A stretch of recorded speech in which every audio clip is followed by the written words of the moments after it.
നിങ്ങളുടെ കൂടെ ചേർത്ത് പിടിക്കാൻ ബലിപീഠത്തിന്റെ മുമ്പിൽ ദൈവം തന്നുവിട്ട ജീവിത പങ്കാളിയോടുള്ള ദാമ്പത്യ സ്നേഹത്തില് എന്തോരം ആഴപ്പെടാൻ ശ്രമിച്ചോ അത്രയും ആഴപ്പെട്ടോ, നിങ്ങൾ അത്ഭുതങ്ങൾ കണ്ടിരിക്കും, അനുഗ്രഹങ്ങൾ കണ്ടിരിക്കും. ഈ വിവാഹം എന്ന കൂദാശ ആശീർവദിക്കാൻ നിൽക്കുമ്പോൾ ചെറുക്കനും പെണ്ണിന് മാത്രമേ പിക്ചർ കിട്ടുള്ളൂ.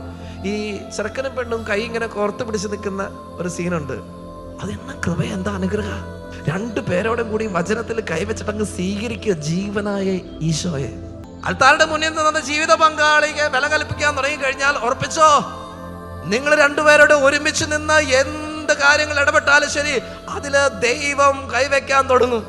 എൻ്റെ വീട്ടില് ഞാൻ സ്നേഹിക്കുന്ന വാക്കുകളാണോ പരാതി പറഞ്ഞ വാക്കുകളാണോ കൂടുതൽ പറയണേ? കുറ്റപ്പെടുത്തുന്നതാണോ സ്നേഹിക്കുന്നതാണോ കൂടുതൽ പറയണത്? ശുശ്രൂഷിക്കുന്നതാണോ അത് ശുശ്രൂഷ മേടിക്കണമാണോ ഏറ്റവും കൂടുതൽ നടക്കുന്നത്? ഒന്ന് വിലയിരുത്തണം, നല്ലതാണ്. ദൈവം അനുഗ്രഹിക്കട്ടെ. നിങ്ങളുടെ ദാമ്പത്യ സ്നേഹത്തിൽ അത്ഭുതങ്ങളും അടയാളങ്ങളും ഉണ്ടാകട്ടെ എന്ന് പ്രാർത്ഥിക്കുന്നു. ആമേൻ.